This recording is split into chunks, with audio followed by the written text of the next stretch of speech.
नमस्कार भक्तों, मित्रों और साधकों, आप सभी को गुरु सत्यवान की ओर से बहुत बहुत नमस्कार। आज हम 2025 में आने वाली महाशिवरात्रि के विषय में चर्चा करने जा रहे हैं। इस त्योहार को, इस व्रत को हमें किस प्रकार से करना चाहिए और इसके लिए क्या क्या विशेष सामग्री लगेंगी और इसका मुहूर्त, जो उत्तम मुहूर्त है, वह कब से कब तक रहेगा। तो सबसे पहले इसके मुहूर्त को जान लेते हैं, इसके समय को जान लेते हैं।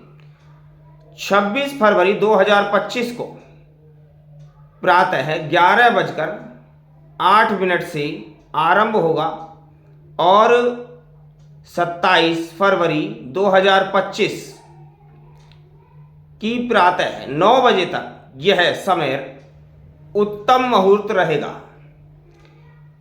और इस समय पर हमको क्या करना चाहिए? इस व्रत को हम 3 प्रकार से कर सकते हैं, 2 प्रकार से कर सकते हैं। कि यदि आप चाहें तो सिर्फ पूजन करके भी इसके पूर्ण फल को प्राप्त कर सकते हैं। मात्र पूजन करके 4 प्रकार से 4 समय पर इसका पूजन होगा। प्रातः 11:08 से और दोपहर में 2 बजे, साय को 5 बजे के बाद, 6 बजे के 7 बजे के बाद, रात्रि में आप 12 बजे 11 बजे इसका पूजन कर सकते हैं। कुल मिला के आपको 4 पहर पूजा करनी, 4 टाइम, 4 टाइम्स, 4 बार आपको पूजन करना है। वो अपने अनुसार समय आगे पीछे कर सकते हैं, कोई दिक्कत वाली बात नहीं है। 4 बार जब हम इसका पूजन करते हैं तो चतुर्पुरुषार्थ को प्रदान करने वाली पूजा ये संपन्न हो जाती है। 4 पुरुषार्थ क्या है? धर्म, अर्थ, काम और मोक्ष। चारों कामना एक साथ पूर्ण हो जाती है मनुष्य की। भगवान शिव उसको चारों कामना एक साथ पूर्ण कर देते हैं। अब साथ में हमें क्या क्या सामग्री की आवश्यकता पड़ेगी, ये तो हमने जान लिया कि हम 4 बार पूजन करना है और किस समय पर पूजन करना है, किस समय से किस समय तक का पूजन है। अब इसको ये जानना हमें सामग्री क्या क्या चाहिए।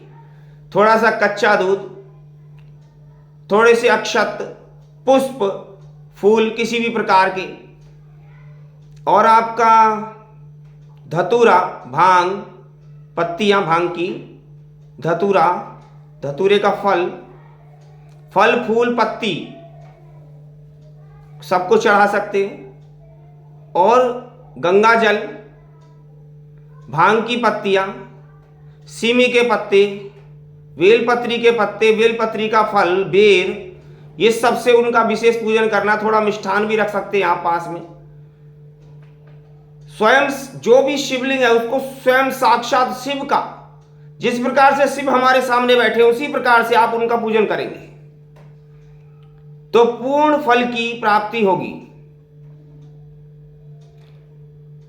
दूसरा, आपके मन में यही प्रश्न हो रहा होगा कि कुछ जैसे वृद्ध हैं और बालक हैं और जो जिसके शरीर में कुछ थोड़ी बहुत कमी है, तो बिगर व्रत रखे भी पूजन करके पूर्ण फल को प्राप्त कर सकता है। और स्त्रियों के लिए विशेष इसमें प्रबंध होता है कि उनकी इच्छा है, यदि वो चाहें, यदि सहन कर सकती है तो ठीक है, यदि सहन नहीं कर सकती तो भी सिर्फ मात्र पूजन करने से उन्हें पूर्ण फल की प्राप्ति होगी, निश्चित रूप से होगी। और यदि व्रत कर सकते हैं तो किस प्रकार से व्रत होता है? पहला व्रत तो इस प्रकार से होता है कि आप फलों पर आश्रित रहते हैं, फलों का सेवन करते हैं। फिर फल आप 2 समय ले सकते हैं, 1 समय ले सकते हैं, इस प्रकार से कर सकते हैं। रात्रि जागरण अनिवार्य होता है। तीसरा,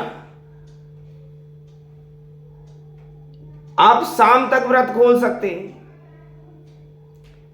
या फिर सुबह तक, सुबह से आरंभ करके अगले दिन सुबह तक, इस प्रकार से।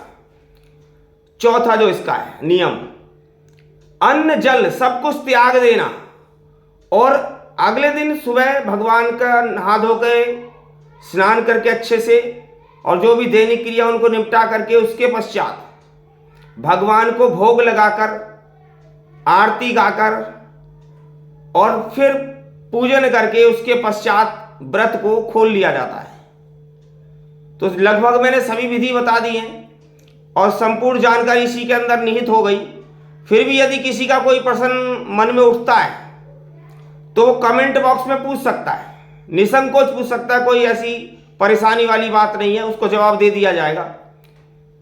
लेकिन कोई भी पूजन हम करें उसको हृदय से और अंतरात्मा से सच्ची भावना से करें तो निश्चित रूप से वह सफल होगी और आपको पूर्ण आशीर्वाद प्राप्त होगा। गुरु के निर्देश के द्वारा जो भी मंत्र आपको उपलब्ध है, गुरु मंत्र उपलब्ध है, शिव गुरु का कोई अन्य मंत्र उपलब्ध है, उसका जाप करें, ज्यादा से ज्यादा जाप करें, जो भी आपके शरीर में सामर्थ्य है उसके अनुसार आप जाप करें, आपको अवश्य लाभ प्राप्त होगा, सिद्धि प्राप्त होगी। नमः शिवाय।